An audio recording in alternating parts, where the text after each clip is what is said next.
Shalom Bapak Ibu Saudara-saudara yang sama-sama diberkati Tuhan. Selamat berjumpa dalam kasih Tuhan yang senantiasa melingkupi kita dalam menjalani hidup karunia Tuhan. Kita akan membaca dan merenungkan firman Tuhan melalui program Roti Hidup Jemaat Immanuel Batakan. Sebelumnya mari kita satu dalam doa, kita berdoa. Terima kasih Bapa di surga atas berkat dan kasih pemeliharaanmu kepada kami hingga saat ini. Saat ini kami akan membaca dan merenungkan akan kebenaran firman-Mu. Terangi hati dan pikiran kami, agar kami boleh mengerti dan memahami akan firman-Mu yang akan kami baca dan renungkan saat ini. Bersabdalah ya Tuhan, kami siap untuk mendengarkan firman-Mu. Dalam Kristus Yesus kami berdoa. Amin. Bacaan kita saat ini terambil dari 2 Samuel pasal 5 ayat 1 hingga ayatnya yang ke-10. Firman Tuhan berbunyi demikian. Daud menjadi raja atas seluruh Israel. Lalu datanglah segala suku Israel kepada Daud di Hebron dan berkata, "Ketahuilah, kami ini darah dagingmu. Telah lama ketika Saul memerintah atas kami, engkaulah yang memimpin segala gerakan orang Israel.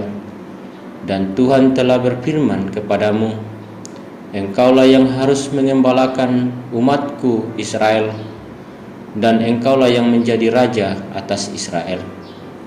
Maka datanglah semua tua-tua Israel menghadap raja di Hebron. Lalu Raja Daud mengadakan perjanjian dengan mereka di Hebron di hadapan Tuhan. Kemudian mereka mengurapi Daud menjadi raja atas Israel.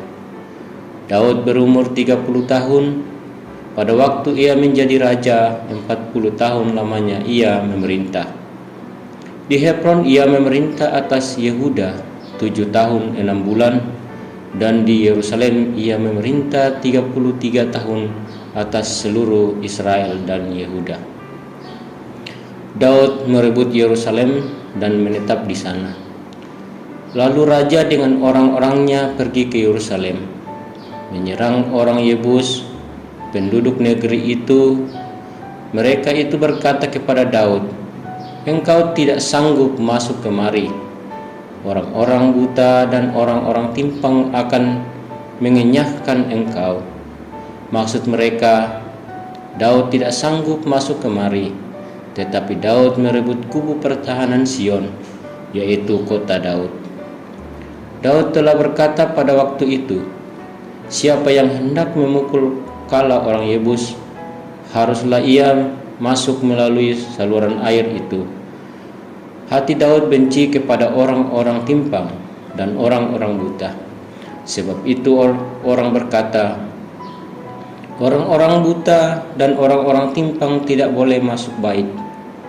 Dan Daud menetap di kubu pertahanan itu dan menamainya kota Daud. Ia memperkuatnya sekelilingnya, mulai dari Milo ke bagian dalam.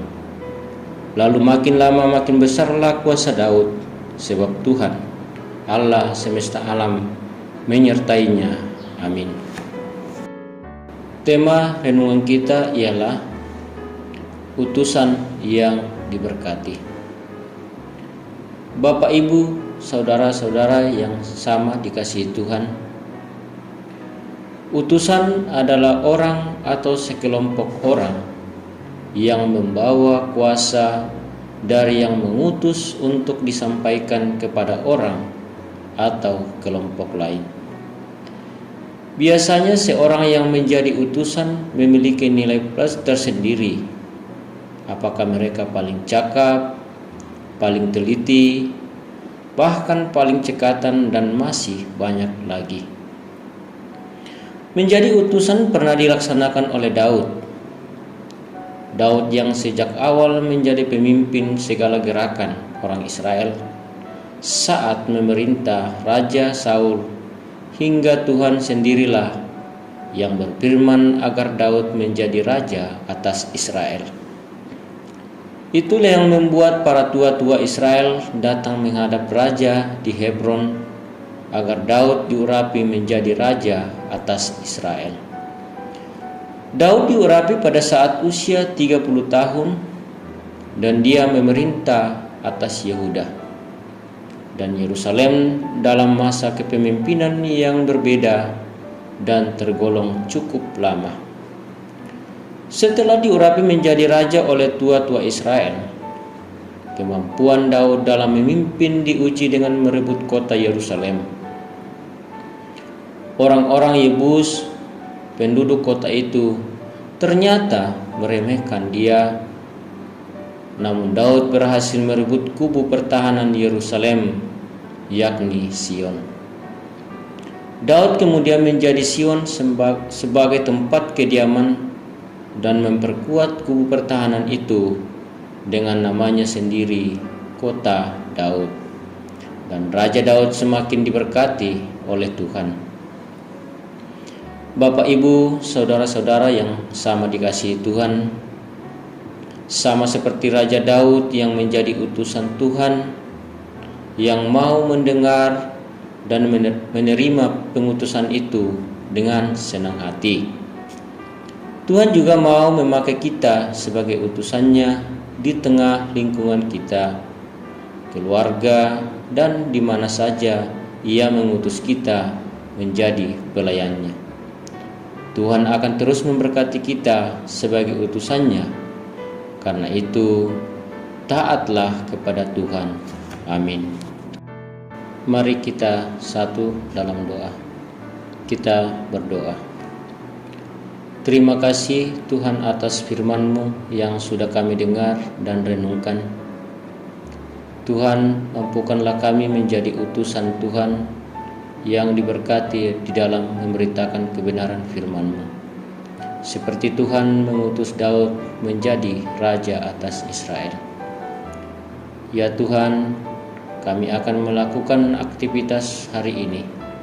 Sertai kami Tuhan, agar kami boleh dimampukan untuk melaluinya dengan penuh sukacita dan penuh pertolongan dari Tuhan.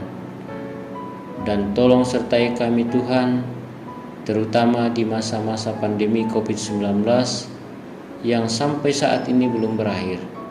Berkati kami Tuhan, agar kami semua dijauhkan dari COVID-19 ini. Bapa di surga, ini doa kami, sempurnakan doa kami ini. Kami bawa dalam nama Yesus, Tuhan dan Juru Selamat kami yang hidup. Amin.